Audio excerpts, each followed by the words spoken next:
গলাচিপায় পূর্ব শত্রুতার জের ধরে সবজি বাগান কেটে দিল প্রতিপক্ষ, প্রাণনাশের হুমকি। মোহাম্মদ জসিমউদ্দিনের পাঠানো ভিডিও তথ্যচিত্রে দেখুন বিস্তারিত।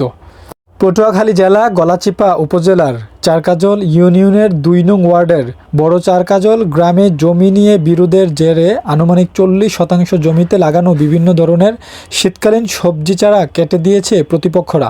এতে লাখ টাকার ক্ষতি হয়েছে বলে দাবি করেছেন ওই ভুক্তভোগী কাউসার হাওলাদার।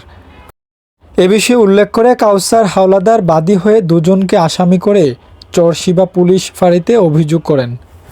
অভিযোগ সূত্রে জানা যায়, ঘটনাটি ঘটে ১৮ জানুয়ারি রোজ রবিবার সকাল ৯ ঘটিকার সময়। মোতাহার মোল্লার ২ ছেলে শিহাব ও সজীব মোল্লা কাউসার হাওলাদারের ৪০% জমিতে থাকা সবজি বাগান কেটে প্রায় ২ লক্ষ টাকার ক্ষতি করেছে।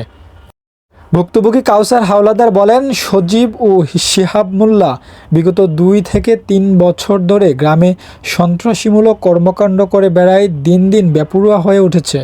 এ বিষয়ে গ্রাম পুলিশ মোহাম্মদ আবু বক্কর বলেন, আমি সরজমিনে এসে দেখেছি